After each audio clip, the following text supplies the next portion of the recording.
All right, everyone, welcome to another episode of the Inside In Tennis Podcast. Mitch Michals, your host. We are setting up in just a beautiful time of the tennis calendar. Australian Open into week 2, quarterfinal round.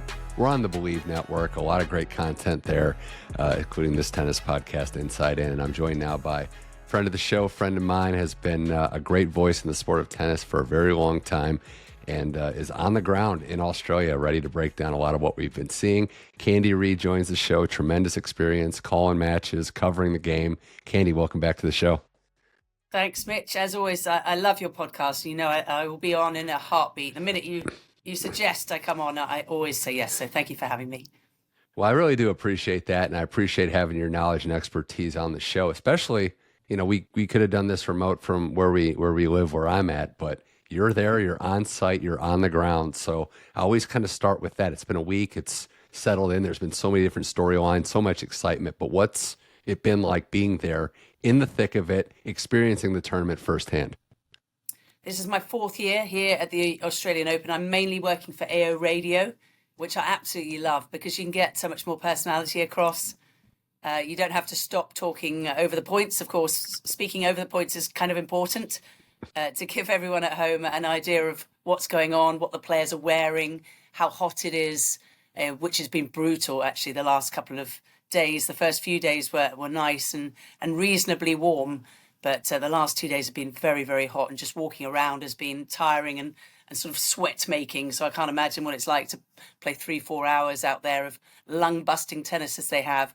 I think this year is arguably my favourite. We were speaking about this earlier with my fellow commentators, and of course you've got a little bit of recency bias, but there's just been so many storylines. And having covered the next gen for those players, the top 8 under 20, the year before that under 21, so many of them have done well. But then you've got the other side of it on the men's. There you've got the Gael Monfils stories and the Novak Djokovic at 37 now with Andy Murray. And then you've got those in between that are sort of trying to get through, and maybe this is going to be their year. And then we've had loads of upsets. And then on the women's side, we've got Aryna Sabalenka trying to go for number 3 straight. But you've got Iga Swiatek, who, and I'm sure we'll discuss her, she is in the form of her life. And I can't really explain it because I wasn't sure how Iga and Wim Fissette would get together. I was kind of pushing, and I was hoping that Craig Tyser might go with Iga. And I thought that would be a great combo. But actually, it seems to be working really, really well. And I think that Iga is just playing beautiful tennis. I'm very excited to see this. The resurgence of Emma Raducanu, who had a couple of really good wins. I commentated on both of her matches, and I thought she was very impressive, particularly mentally. And then you've got the younger ones, the Mira Andreeva, who's been so funny with her coach, Conchita Martinez. So there's kind of been a wealth of storylines. Right. And that's just been so exciting. And obviously being here in Australia at the beginning of the year where it's freezing cold in Great Britain is wonderful in itself. Yeah, I should point out, too, you would be the one to ask about the coaching pairing, the Diary of a Professional Tennis Coach podcast that you do, which talks to a lot of these coaches, gets insight in how these players might work together. You said a lot there that I want to get to, but took the words out of my mouth, too, because you covered the Next Gen Finals. And one of the first things I saw, I mentioned it last week, is there is a noticeable bump across the field that these players came in. I think it was a great idea to move the schedule back a week. It's almost like the best warm-up you could have going into this tournament. Fonseca, Tien, Mickelson. I mean, the hits just keep on coming. There was a noticeable bump by these players that played there, and then took it Mensik, another one, that played well into Australia. Oh, absolutely. It happened the year before. That was my first year at the Next Gen in 2023, where Artifice was the number 1 seed, and he lost to Hamad Medjedovic in the final. And we started to see the likes of Fabio Caboli and Luca Nardi and those types of players, Luca Van Ascher, who also played again in 2024. And then again, it happened. And you're right, they moved it back to the week just before Christmas. I got back on the 23rd of December, back to London. And they really used it in the right way. And I've spoken to so many of the coaches now.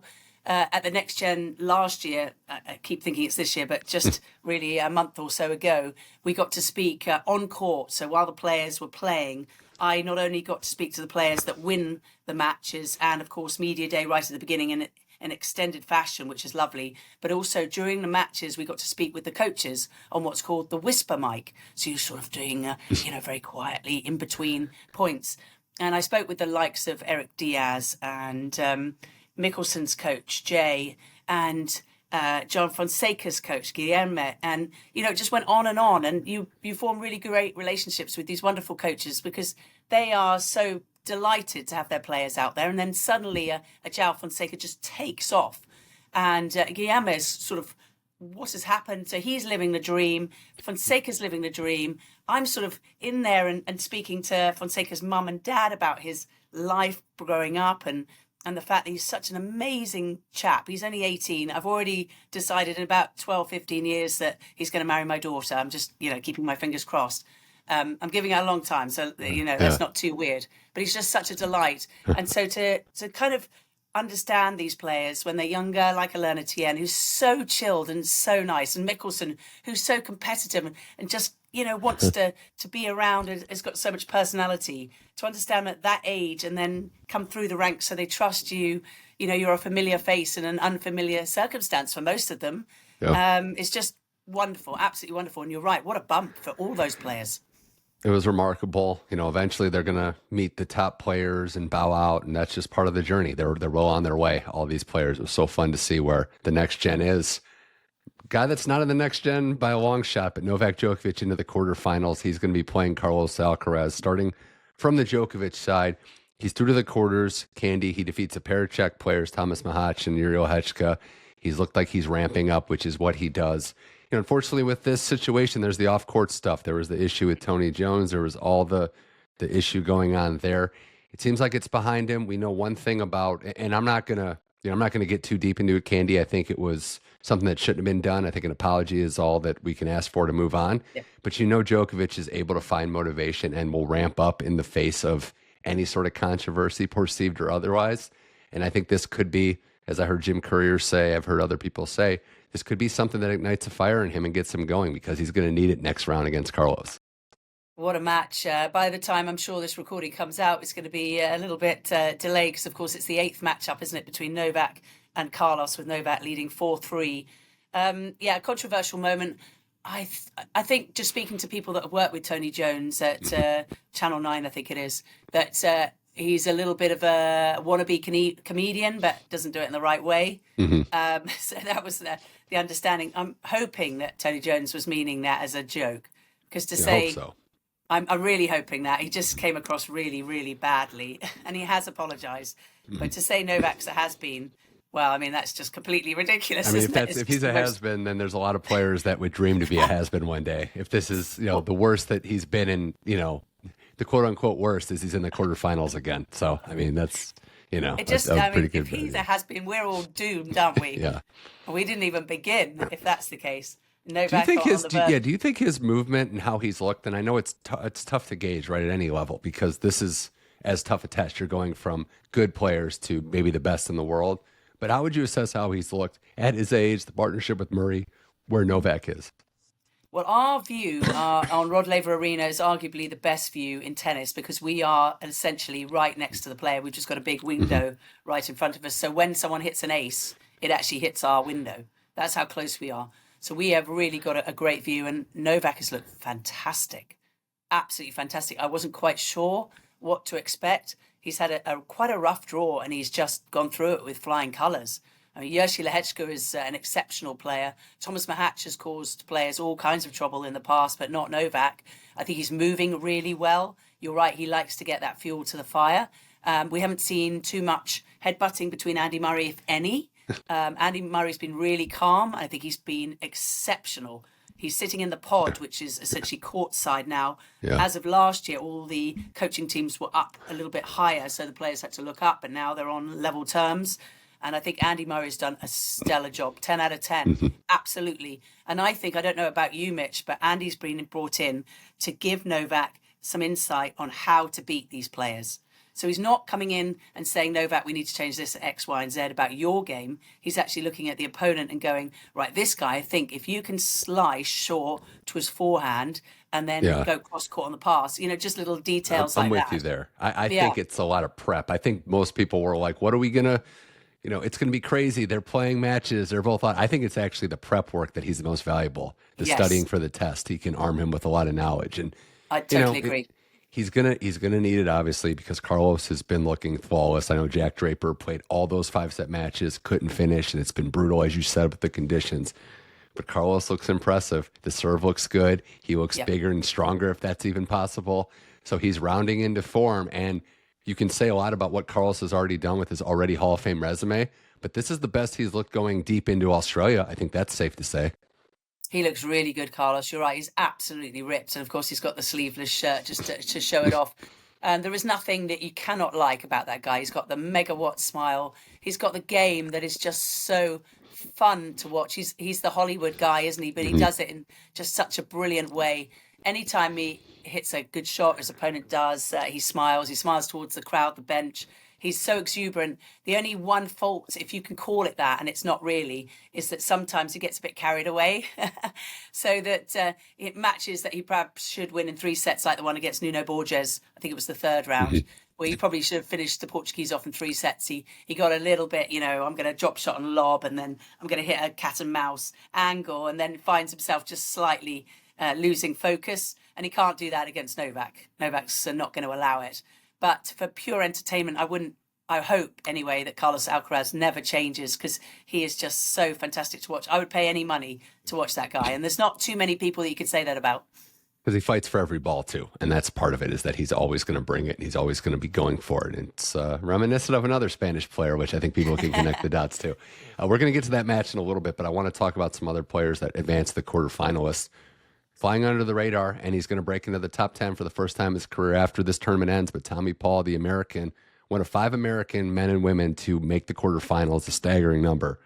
But Candy, Tommy Paul is here. He's playing well. He's playing efficient. And one of the things I've noticed, too, in addition to the movement and adding some power, but the fact that he's getting off the court, winning some quick matches in these conditions could be good as he gets ready to play Alexander Zverev, a player he's never lost to. How many times are we not talking about Tommy Paul when we're talking about potential champion here? No one's talking about him.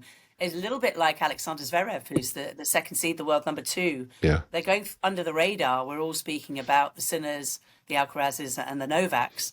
But no one's touching on Tommy Paul, who, again, is with Brad Stein. It's a relationship which has gone on for many years, and it's one done on a huge amount of respect and enjoyment between those two. We know the extensive knowledge and brilliance of Brad Stein behind Tommy Paul, who's given him all the education, everything he needs to be an absolute champion.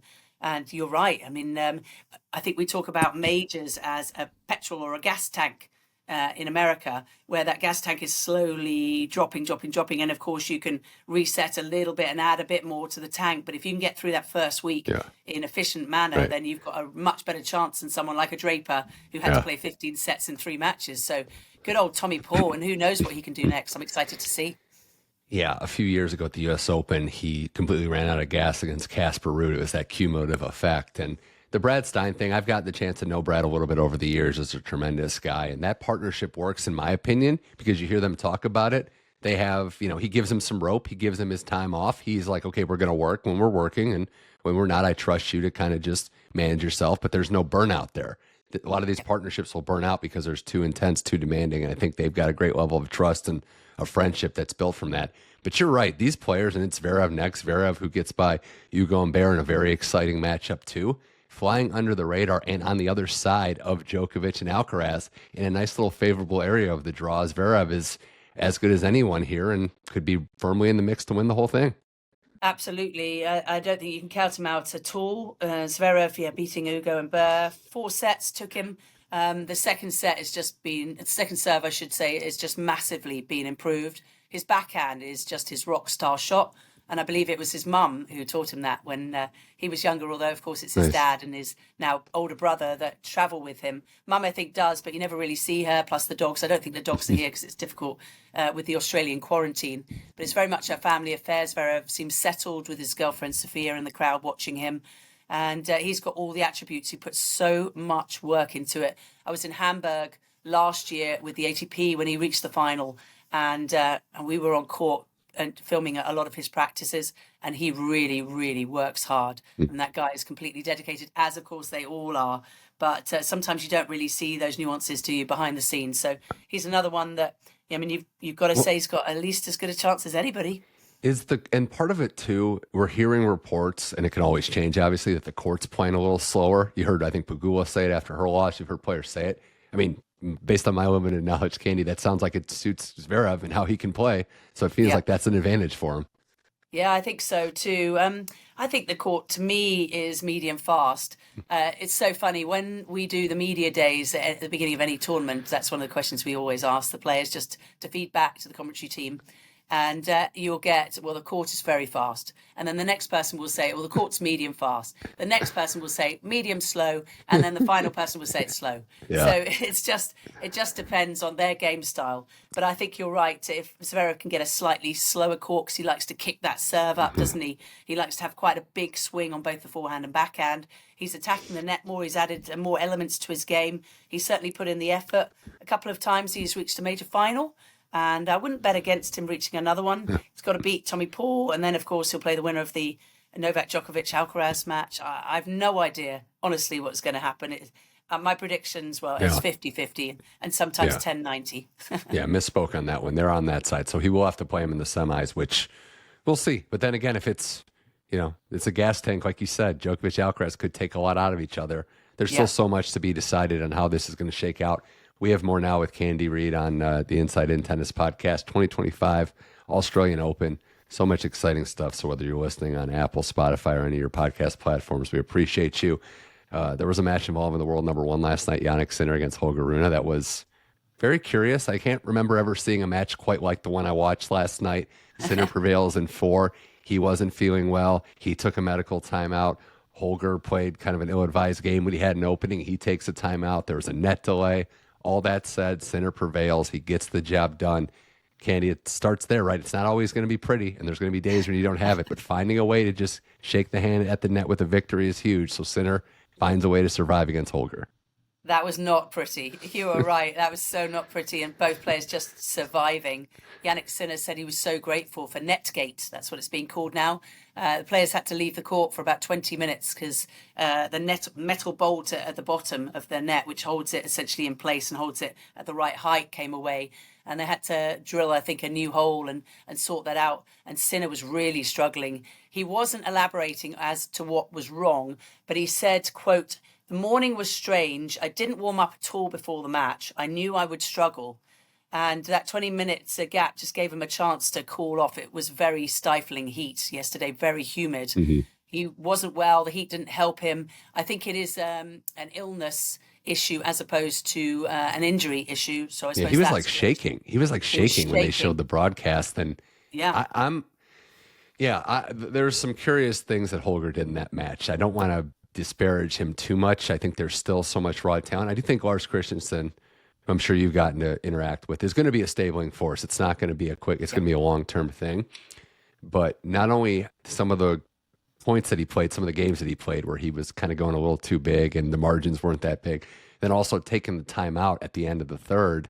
I thought that helped Sinner too, to be honest. I thought that gave Sinner more of a rest, and Jannik even had that look on his face like, okay, I'll kind of rest too while we're at it.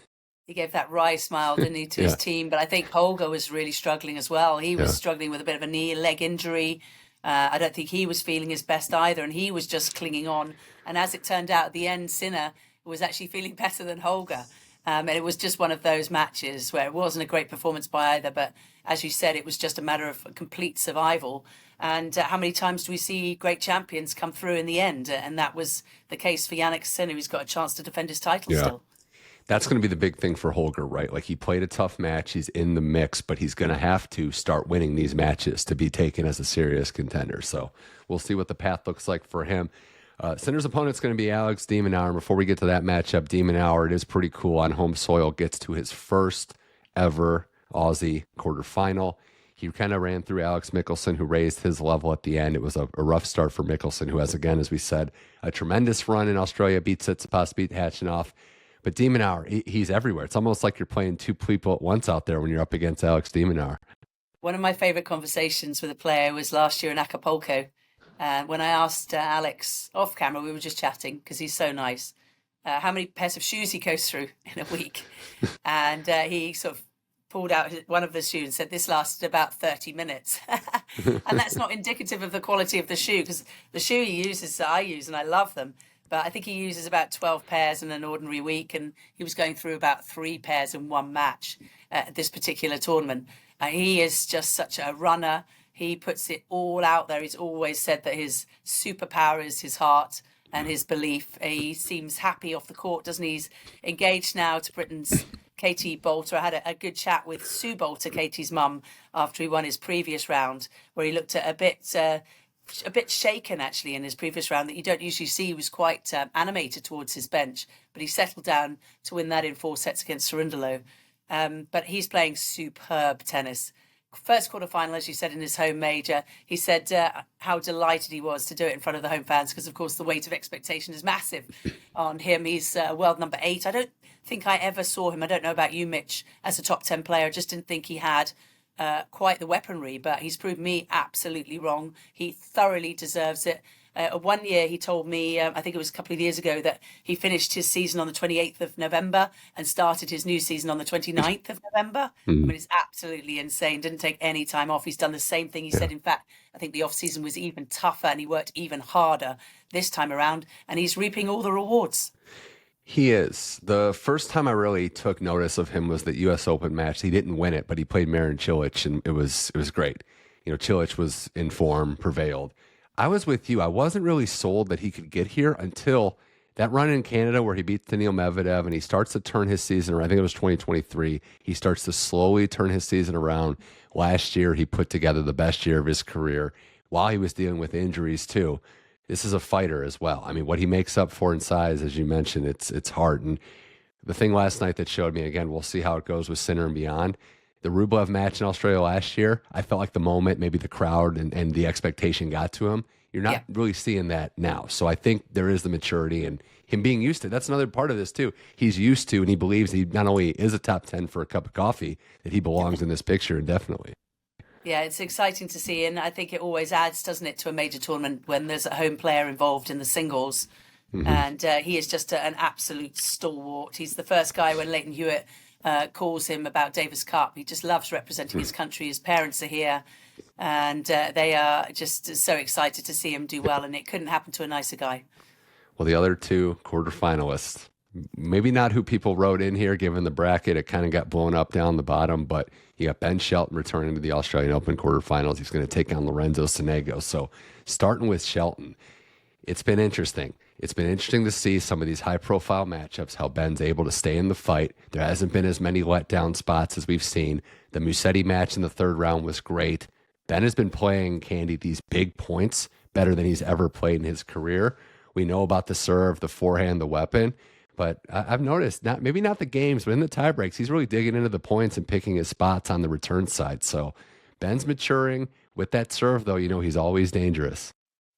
I love Ben Shelton. I think he's just so nice. I had his dad, Brian, on my podcast just before Christmas.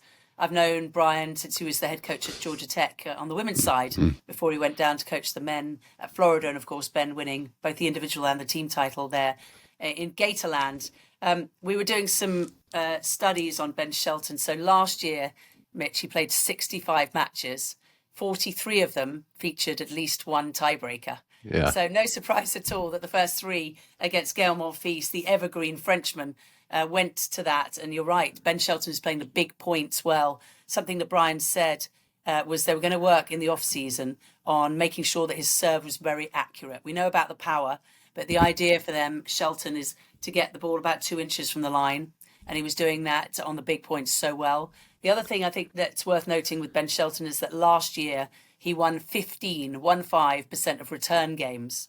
And that's obviously a number he can improve. If he can get that number even to 16 or 17%, and he's holding his serve and serving as well as that, then we've got a big change up. So those little details are the ones for Ben Shelton. And I think if I was his coach, and Brian and I have discussed this, and Brian is an unbelievable mind, a great player himself. But if he can go a little bit harder, I think, on the first point of the return game, really swing and takes that point, then he's in that game. And then if he can push the return game a little bit closer, then he knows in his heart that he can hold, 9.5, 9.8 times out of 10. then you've got that relaxed ability. But I just love Ben. What a great character he is. He's not changed from the guy he was. You know, he's now a millionaire. His life is very different. But as Brian said, it's all about his mum, Lisa. Lisa is the MVP of Team Shelton. She does all the stuff behind the background. And I love that because I'm always asking about the parents and how they see the game and what they've done to make their child an absolute superstar. It's great to hear that the win. Oh, and it was great to actually hear Shelton talk about the how much he looks up to Monfils last night, who couldn't finish the match, unfortunately. A remarkable run. You said it at the top. At 38 years old, wins a title, gets to the fourth round of the Australian Open, beats Taylor Fritz, like what Monfils did. And we don't know how much longer this is going to last, but just good to see him out here playing well and having the adoring public shower on praise at least one more time. They love him in Australia. Whenever he steps on court, Mitch, it's like, the Rolling Stones and the Beatles and U2 have just jumped on at the same time. It's absolutely bonkers.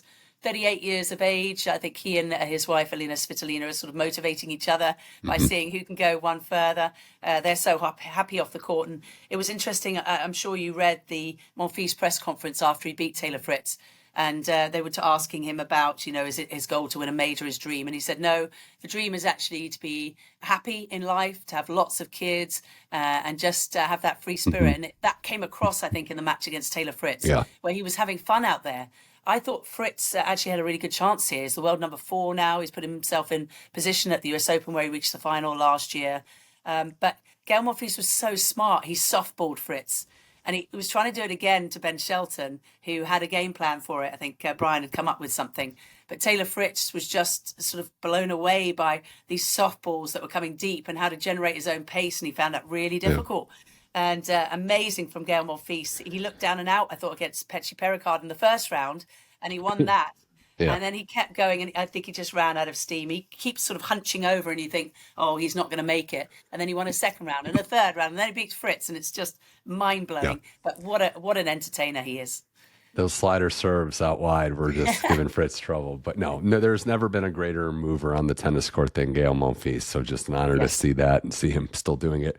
And then, Lorenzo Sonego rounds out the field. Sonego is one where, talk about perennially underrated, has been not shying away from big moments, has some big wins. Remember the win over Dominic Thiem on the clay court series. There's been beating Djokovic, beating other players. But handling the moment, handling these young guys, Fonseca, Lerner, Tien, and showing he's got the all-court game and the attacking style of play to get here. And who says the run has to end against Ben Shelton? He's very live in that match as well. Yeah, Sonego's a weird one, isn't it? Because, of course, we're talking about Italian tennis, but we're not really talking about him. There's so many great Italian players spearheaded by the world number 1, Jannik Sinner.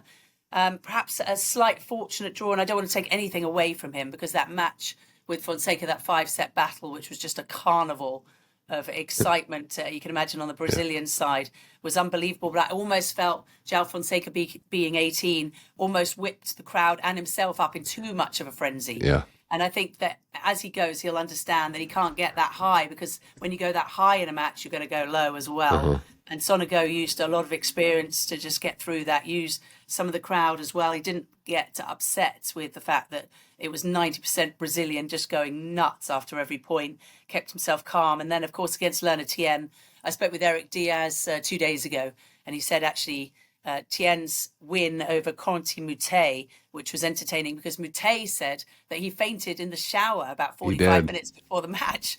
So Moutet wasn't feeling well. Lerner Tien had a leg injury, and he was essentially, according to coach Eric Diaz, on one leg as he won that match.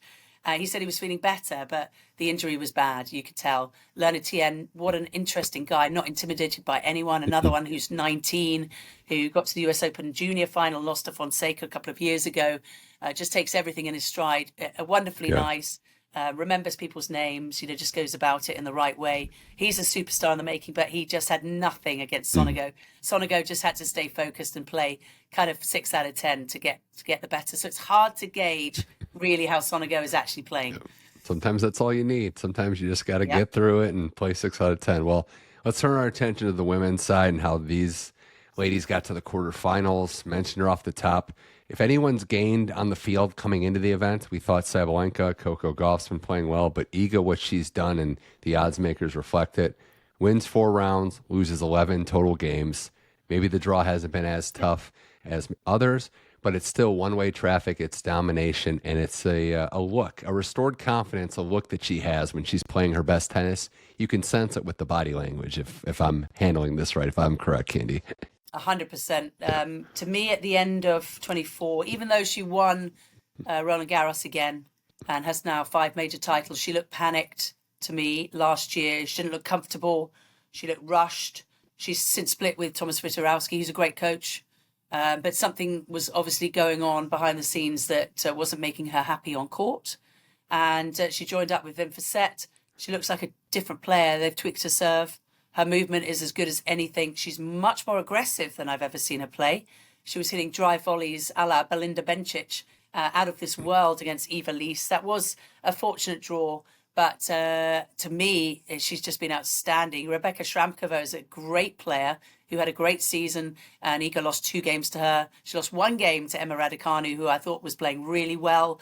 And then again, 1 game to the luckiest of lucky losers, Eva Lise, who has an autoimmune disease, Eva Lise. So sometimes she's not able to practice and play as hard as she might like to, but hits a great ball. And I thought Lise started really well, but it was just too much from the other side. So having gone from Iga, who I thought hadn't got a chance before this tournament began of winning her first Australian Open, she is, in my mind now, the favourite ahead of Madison Keys.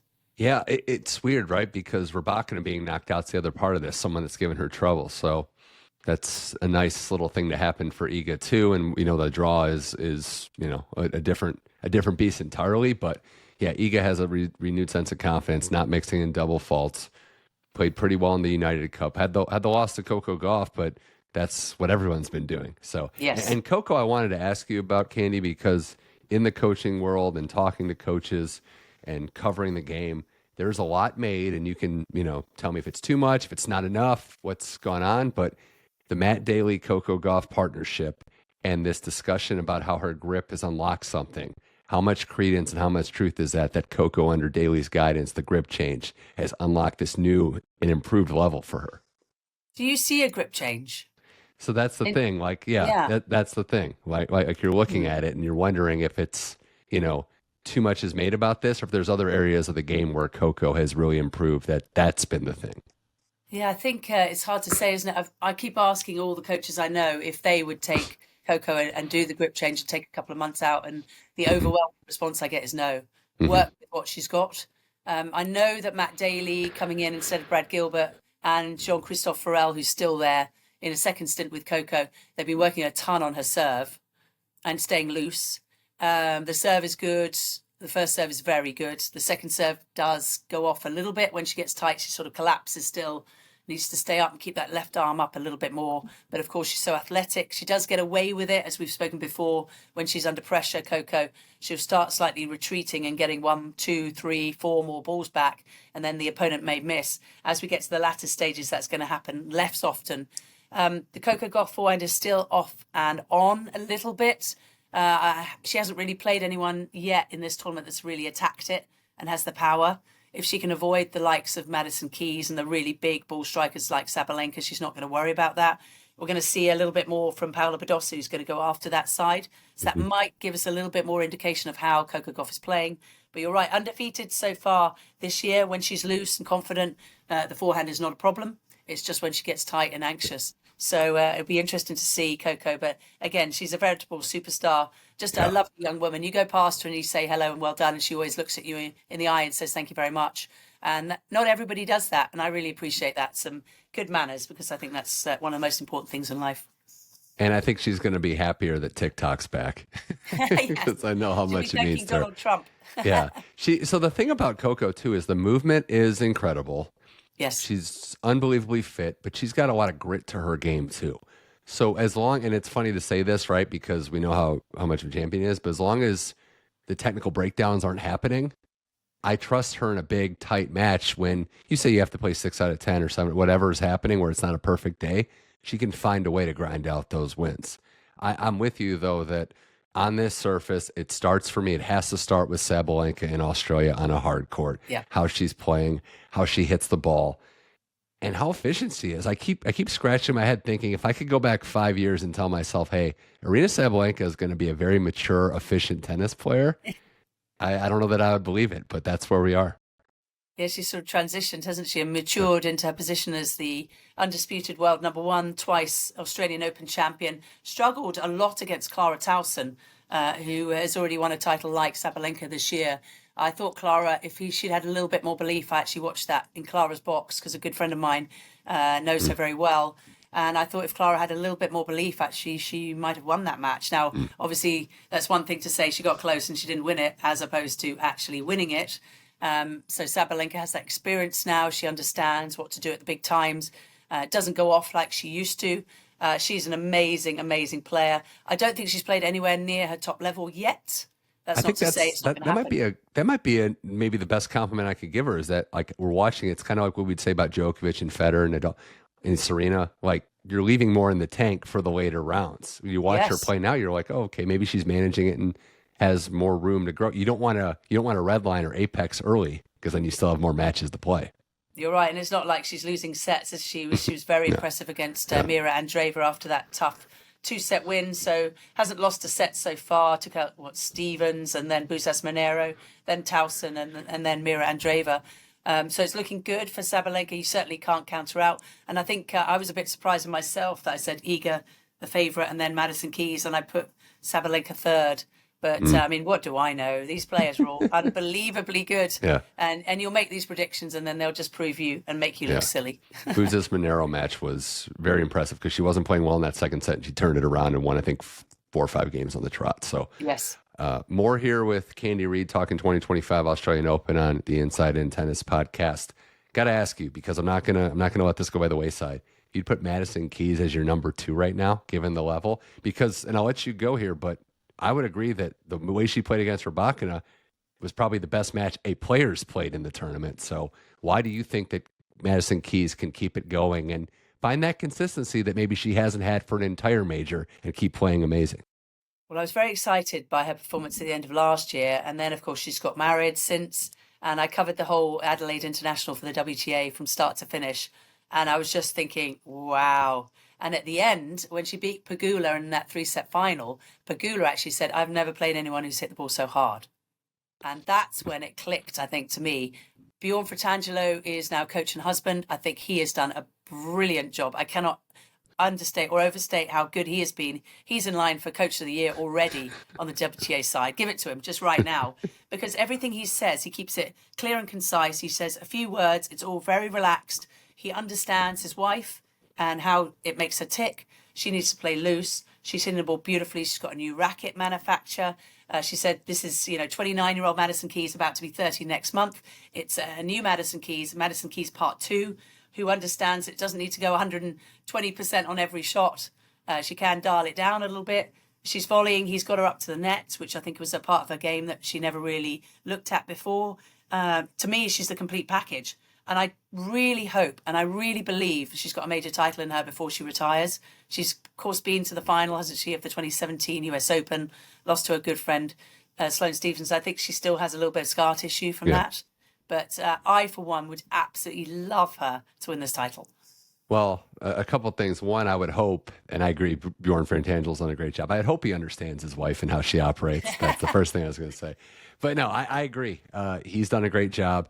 And that match against Rybakina did not play poor. I know she's maybe has a back issue. There's all the other stuff going on we don't need to get into, but that was nothing indicative of her. Keys was like a basketball 3-point shooter that just gets hot and couldn't miss in that. It was crazy. I thought about that, and then while we're talking now, I'm thinking, could we, and I know it's a couple years later in the development, she's going on 30, but could this be the Sabalenka arc where she figures out how to rein in the power, how to still have it, but maybe not go for broke every time and tone it down a little bit? Could we see Madison Keys get her first breakthrough in Australia like Sabalenka? It's not out of the realm of possibility. Yeah, I absolutely think she can. I think she's got the belief, 9 WTA titles now, 1 as a married woman. And I think she may have some nerves if she does get through a round or 2 more here. I think those nerves might kick in just because it has been a while since she's got all the way to the final.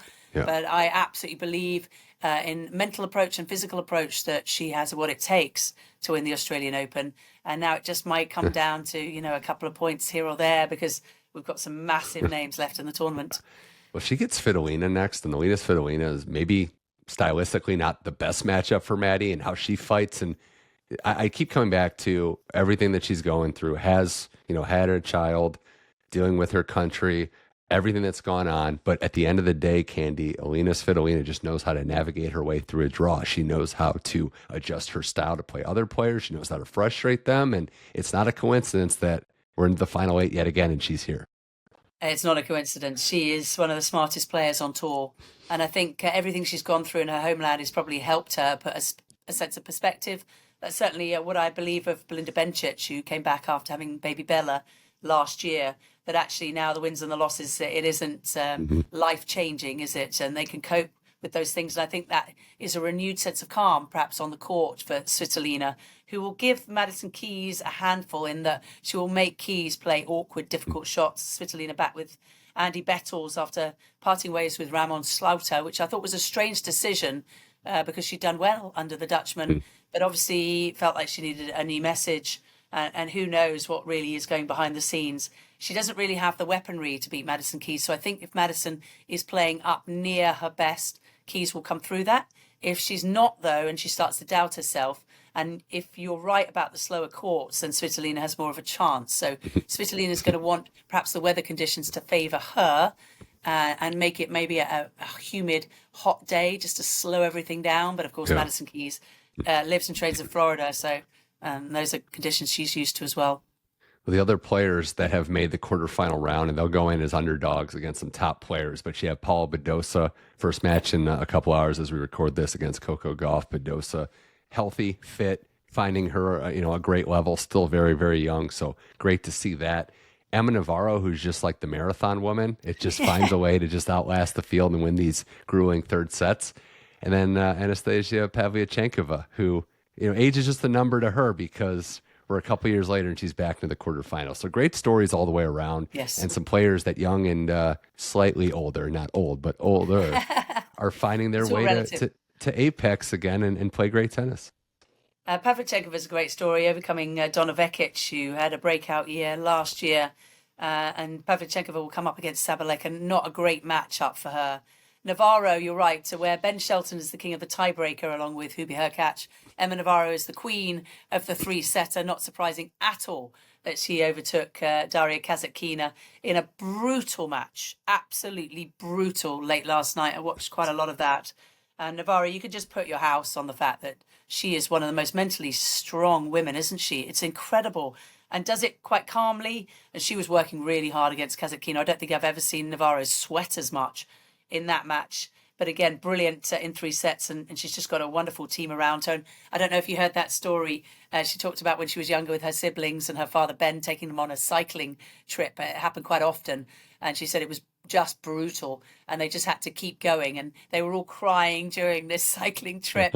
And it was just about getting back. And that's the resilience, isn't it, that sometimes you need later on in life. Yulia Putintseva, the feisty Kazakhstan player, tells a similar story about how everyone told her she was too little, too weak, too small when she was younger, and she wants to prove them wrong now. And Navarro's just doing brilliantly. And then Paula Badosa, the WTA comeback player of 2024. It's a great story. She said she needed about 4 hours last year to even get on the court, such was the back issues. She's been ably supported by boyfriend now, Stefanos Tsitsipas. The tables have sort of turned, haven't they? In that she was once watching him in the latter stages of majors, and now he's watching her. And it's just great, I think, for the tour to have her back, a player born in New York but represents Spain. So we've kind of got an all slightly American matchup in the battle with Coco Gauff. Yeah, Badosa's story is great to see, as is Pavlyuchenkova, who finds a way. Emma Navarro, and you're right, like the low, chill demeanor, mentally strong, not letting the moment get to her. I also wonder, and if you polled the WTA locker room, who are the most fit players, I feel like she'd be at the top of pretty much everyone's list. Yeah, that's a really good point. And that's saying something because they, as we know, are doing so much work. I mean, these women, I was at the NTC, had a hit with a friend, and then we went to the gym, and they're all in there. Tsitsipas was in there. They're all doing so much work. Nothing is left to chance. They've got the foam rollers out. They're doing, I was watching Alicia Parks jump on this high thing. I mean, I don't know. I couldn't have got up there with the help of a step ladder, and she was jumping on this thing over and over again.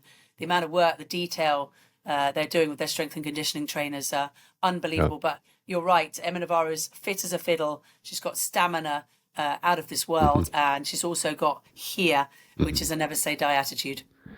Well, as we wind this down and wrap it up, Candy Reid here on the Inside In Tennis podcast. Any thoughts or predictions even on these quarterfinal matchups? Everyone's talking about Alcaraz, Djokovic.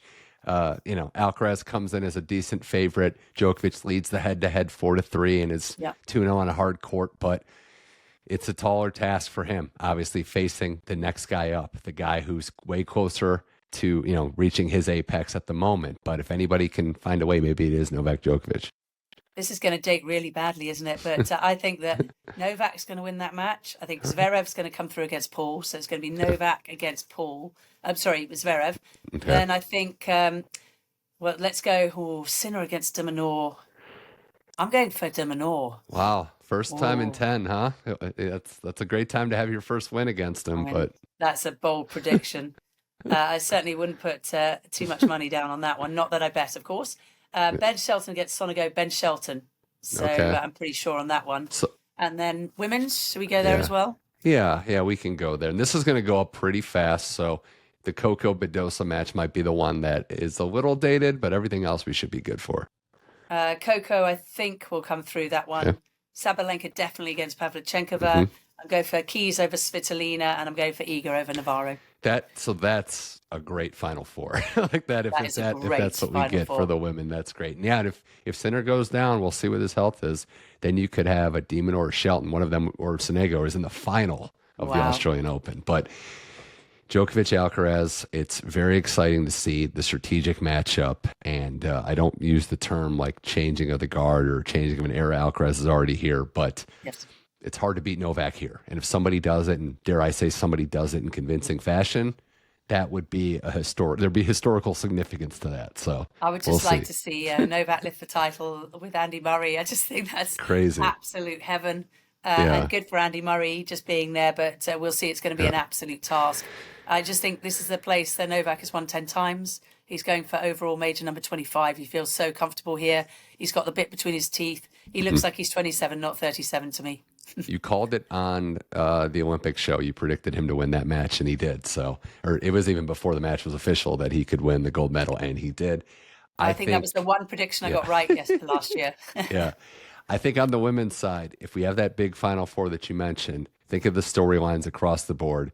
Coco could get her second major, go towards that goal of world number one. Iga getting the job done in a place she hasn't done before, winning another hard court major, Keys' first one, or Sabalenka going for a three-peat, which is literally close to uncharted territory. It's so hard to guess. I'm going to go for Madison Keys wins her first major title. That's an outlandish decision as well. But why not? I'm just going out all over there, Mitch, and hopes that I'm right.